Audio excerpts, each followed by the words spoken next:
প্রথমে বিশেষ বিশেষ খবর। রাজ্য বিধানসভার অধিবেশন শুরুর আগে আজ সর্বদলীয় বৈঠক বসছে।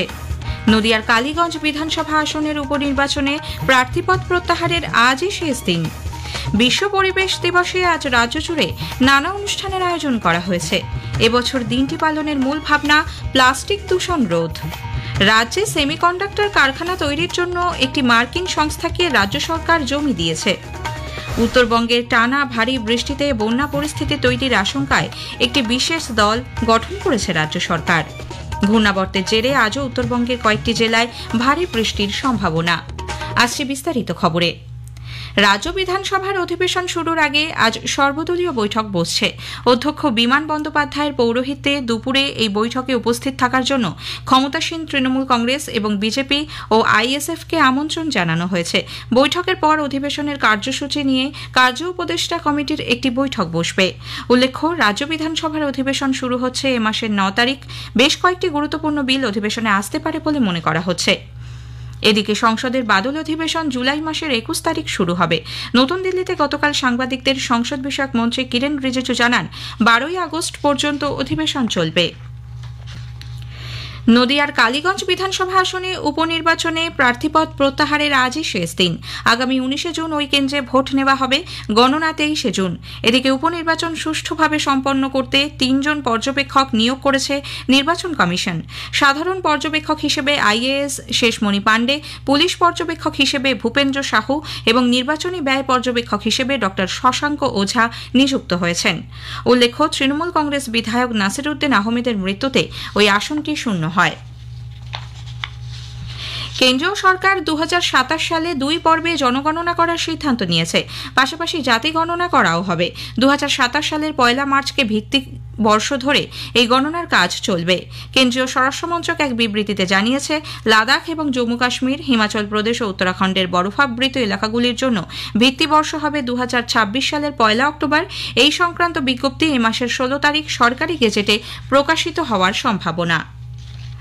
আজ বিশ্ব পরিবেশ দিবস। এবছর দিনটি পালনের মূল ভাবনা প্লাস্টিক দূষণ রোধ।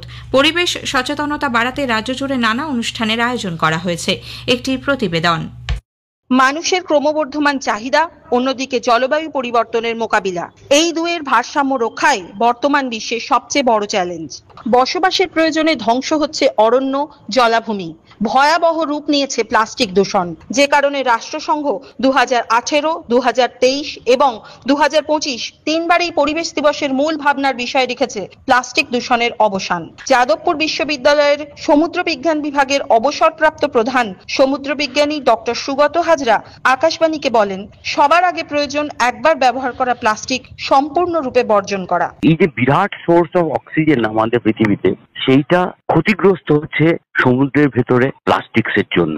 আর বড় প্লাস্টিক থেকে ভেঙে ছোট প্লাস্টিক, ছোট প্লাস্টিক থেকে ভেঙে মাইক্রোপ্লাস্টিক, ন্যানো প্লাস্টিক, এরা তৈরি হচ্ছে ক্রমাগত, এবং এরা সমুদ্রের ফাইটোপ্ল্যাঙ্কটন কমিউনিটিকে নেগেটিভলি এফেক্ট করছে। সুতরাং আজকের এনভায়রনমেন্ট ডেতে আমাদের মূল কাজই হবে আমাদের অক্সিজেনের যে মূল সাপ্লাই সেটাকে বাঁচানো, এবং বাঁচাতে গেলে আমাদের ফাইটোপ্ল্যাঙ্কটনকে বাঁচাতে হবে। আর ফাইটোপ্ল্যাঙ্কটনকে বাঁচাতে গেলে আমাদের একটা প্লাস্টিক শূন্য পৃথিবী তৈরি করতে হবে। আমাদের অক্সিজেন সাপ্লাই অব্যাহত রাখতে প্লাস্টিকের হাত থেকে বেরোতেই হবে। অভিজিৎ চক্রবর্তীর সঙ্গে কাশফিন নাহার, আকাশবাণী সংবাদ, কলকাতা। বিশ্ব পরিবেশ দিবস উপলক্ষে রাজ্য দূষণ নিয়ন্ত্রণ পর্ষদের উদ্যোগে নিউটাউনের বিশ্ব বাংলা কনভেনশন সেন্টারে বই প্রকাশ ও আলোচনা সভার আয়োজন করা হয়েছে। সংস্কৃতি মন্ত্রকের অধীন বিড়লা কারিগরি ও শিল্প সংগ্রহশালায় ছাত্রছাত্রীদের নিয়ে রয়েছে দিনব্যাপী কর্মসূচি। কলকাতা পুরসভা ও দুটি অসরকারি সংগঠনের যৌথ উদ্যোগে আজ দুপুরে টাউন হলে এক অনুষ্ঠানে কলকাতা ক্লাইমেট অ্যাকশন প্ল্যানের সূচনা করবেন মেয়র ফিরহাদ হাকিম।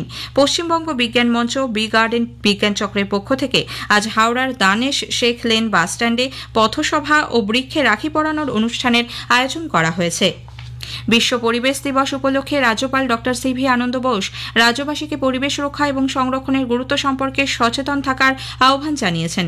এক বার্তায় তিনি বলেন, প্রকৃতি ভোগের বস্তু নয়, বরং অতীতের উত্তরাধিকার এবং ভবিষ্যৎ প্রজন্মের জন্য এক অমূল্য সম্পদ।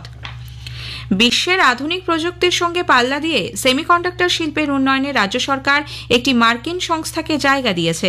মুখ্যমন্ত্রী মমতা ব্যানার্জি গতকাল নবান্নে এই নিয়ে কলকাতায় নিযুক্ত মার্কিন কনসাল জেনারেল ক্যাথি গিলেস দিয়াজের সঙ্গে বৈঠক করেন।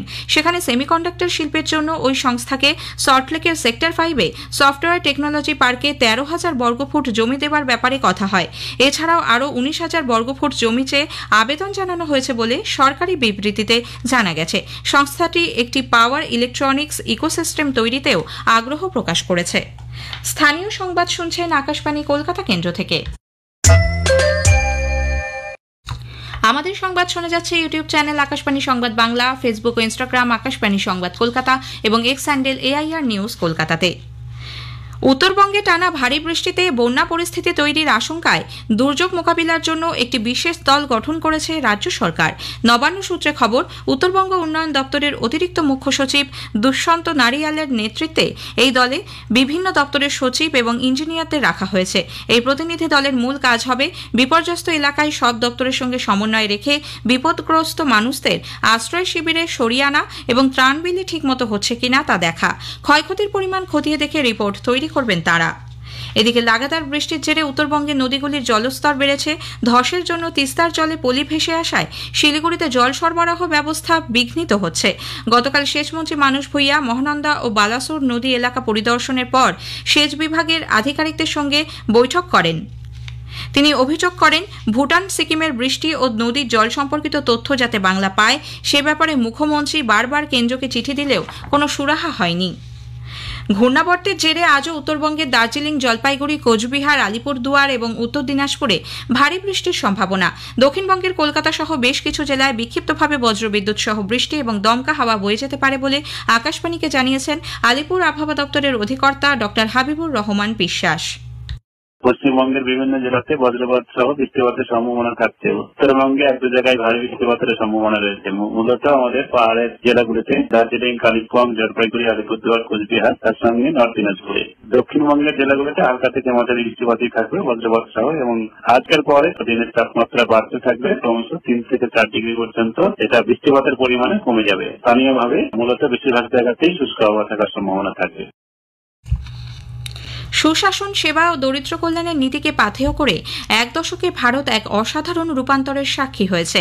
আকাশবাণী সংবাদের বিশেষ প্রতিবেদনে আজ গত 11 বছরে সরকারের বিভিন্ন গুরুত্বপূর্ণ খাতে নেওয়া উদ্যোগের কথা তুলে ধরা হচ্ছে। আজকের বিষয় ক্রীড়া, যা ভারতের অমৃত পিঢ়ি অর্থাৎ নবপ্রজন্মের ক্ষমতায়নের মূল চাবিকাঠি। একটি প্রতিবেদন। ক্রীড়াক্ষেত্রকে জাতীয় অগ্রাধিকার হিসেবে ঘোষণা করেছে কেন্দ্রীয় সরকার। খেলো ইন্ডিয়া আন্দোলনের আওতায় চালু হয়েছে 1000-এরও বেশি প্রশিক্ষণ কেন্দ্র, যেখানে 3000 যুব অ্যাথলিটকে বছরে 6 কোটি 28 লক্ষ টাকা আর্থিক সহায়তা দেওয়া হচ্ছে।